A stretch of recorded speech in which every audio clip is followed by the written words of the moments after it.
auditorijai, universitete. Rodžiau studentėm, kaip veikia mados ciklas. Galiu parodyti ir jums. Tokia vat nesąmonė didelė. Įdomu, ką?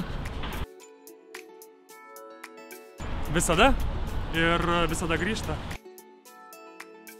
Norėčiau sakyti, kad gatvės stilius, bet sakysiu, kad podiumas, nes užaugau ant Fashion TV televizijos. Einam?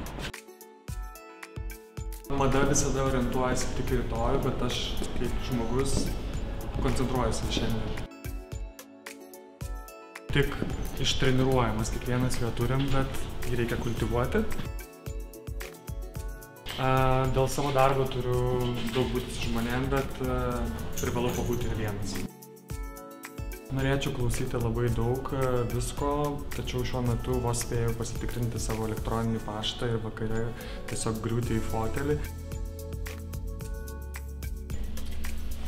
Perplaukčiau didelį, tamsų ir gilų ežerą. Vienareikšmiškai norėčiau nežinoti, kada mirsiu pats ir kada mirs mano artimiausi žmonės.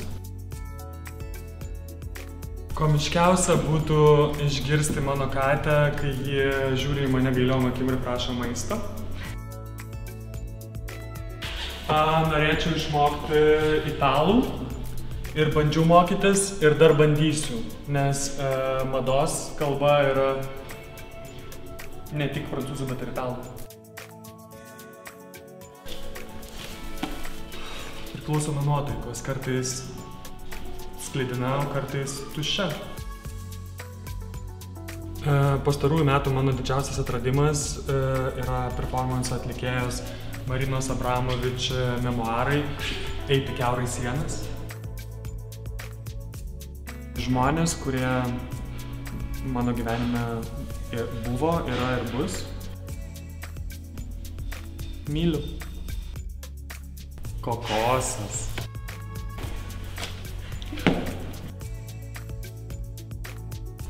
Ant palangės Liepos rytą ilgai gulėjęs pomidoras. Prinokęs, šiltas, minkštas, geras ir skanus. Tarkim, pavyzdys galėtų būti ananasas su druska ir čili pipirais. Tik atsikelti. Esu rytinis žmogus, labai daug darbų padarau ryte ir tai buvo visada, net kai buvau studentas. Esu matęs labai prastų filmų pastatytų pagal knygą ir esu skaitęs labai durnų knygų, kurios virto puikiais filmais. Tikrai nepabijosiu būti banalokas ir pasakyti, kad Velnias dėvi Pradą prieš 10 metį mus visus pradžiuginęs filmas, kurį žiūrėjau daug kartų ir noriu žiūrėti dar ir dar. Tačiau man taip pat patinka ir senasis Hollywoodas su pirmosiom juodai balto kino žvaigždėm ir vizualūs filmai, kaip pavyzdžiui visi Paulo Sorrentino, gražūs, sodrūs, skanūs, vizualiai patrauklūs. Aš labai dažnai apie tai svarstau ir tas žmogus nesikeičia mano mintise. Norėčiau taurės vyno, vakarienės ar tiesiog vakarinio pasivaikščiojimo eiti su Gabrielė Chanel. Ir ne tik dėl to, kad ji kaip ir aš mėgo gyventi viešbučiuose, dievinu viešbučius, bet ir dėl to, kad mus sieja turbūt kur kas daugiau. Žmonės gatvėse, žmonės internete, aš, jūs, operatorė, kiekvienas iš mūsų. Kuo daugiau aš dirbu madoje, tuo daugiau aš suprantu, kad aš mažai suprantu. Ir turbūt dėl to ir kilo toks didžiulis noras prieš porą metų pradėti iniciatyvą Suprasti madą. Ne tik tam, kad žmonės aplink mane suprastų tą madą, bet kad ir aš pats apie ją daugiau suprasčiau. Absoliučiai taip, kaip ir politika yra kiekvienam, kaip ir sportas yra kiekvienam, kaip ir kultūra yra kiekvienam. Tai mano iniciatyvos Suprasti madą tikslas ir yra madą duoti kiekvienam žmogui, tik tai reikia ją norėti pasiimti ir ją domėtis.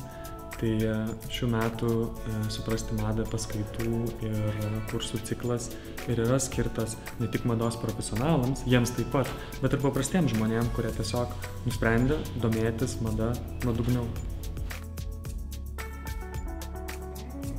Atsakinėčiau visus iš eilės, dėl to, kad esu struktūruotas, pedantiškas ir mėgstu taisyklės. Vartoja. Tikrai ne, bet su kiekvienais metais vis mažiau ir mažiau. Aš nesu šventas, bet esu pakeliui į minimalų vartojimą. Tikiuosi kažkada ten atsidurti. Aš esu iš Klaipėdos ir nieko nėra geriau už Klaipėdos paplūdimius, tai nepaisant to, kad gyvenime jų tikrai mačiau labai daug šiltų ir šaltų vietų, man šilčiausi prisiminimai yra apie mano vaikystę Melnragės pliaže. Visiškai taip.